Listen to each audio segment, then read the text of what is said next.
Hi everyone!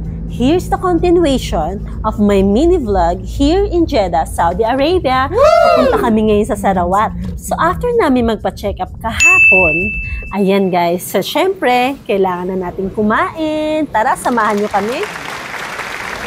Ayan, na-miss namin ang Sarawat guys. Jeddah days! Ayan si Daddy, yung miss na miss ang Sarawat. Sa mga nag-Jeddah dyan, alam nyo yan guys, Sarawat lang, sa Kalam. Ayan na ang Jollibee. Siyempre hindi kami magja-Jollibee. Ayan si Daddy. Oh. Ngayon ka lang makakapunta dyan, di? From di. Ayan ang Sarawat. Mamaya guys, pasok kami dyan. Mag-grocery kami. Siyempre, kain muna kami. Then finally, nakita na natin ang La Paz Bache Restaurant here in Jeddah, Saudi Arabia. Itatry din ni Baby ang Filipino foods dito kung pasado ba sa kanya. Well anyway, puntahan ng mga kabayan natin to kaya I think masarap naman talaga. Ay nako, craving satisfied na naman si Buntis after. And there you go. Ang mga in-order namin ay meron tayong chicken sisig.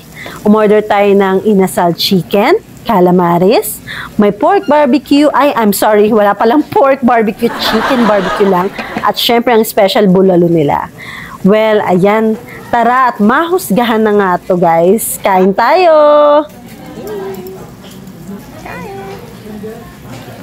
Masa pinggan na, pinggan. Look at that.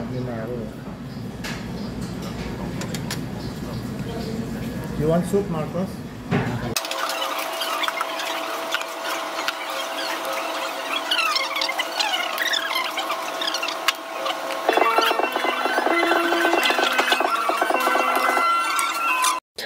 Ayan guys, at meron tayo ditong special halo-halo. Hindi pwedeng matapos tayong kumain na hindi tayo kakain ng konting matamis. Ayan, disclaimer guys ha, bawal pala sa buntis ang palaging kumakain ng matamis, iwas tayo sa diabetes, at hindi ko pala pinalagyan ng maraming sugar yan. But anyway, nasatisfied ako in fairness sa lasa ng halo-halo nila. Kasi ang gusto ko sa halo-halo actually yung magatas. And then, after that, syempre guys, kung busog na busog kami, kailangan nating i-digest ng kahit papano mga kinain. So, kailangan nating mamili ng very, very light dito sa Sarawat Supermarket. Ayan, nagpagiling lang ako ng beef. At syempre, order tayo ng beef steak para mag-bistik Tagalog tayo sa isang araw. And then, ayan si Daddy. Busy-busy ba naman siyang magkukuha ng fish na gusto niya? Well, iba pa rin sa Pinas. Sariwang-sariwa. Dito kasi syempre, alam nyo naman, more on the chef to. But not bad. Kasi kahit papano, ma-enjoy mo pa rin, depende pa rin sa pagluluto mo. Sa section naman na to, meron din ditong mga homemade na kabayan natin ang gumagawa. So may mga palabok, puto, at kung ano-ano pa. Kaya ayun, kahit papano nakakakain ka din, hindi mo din masyadong mamimiss yung mga pagkain sa Pilipinas. What a productive day! Yes guys, eto pabiyahe pabalik na kami ng Taif. Balikan lang pala kami dahil may pasok pa bukas si Javi.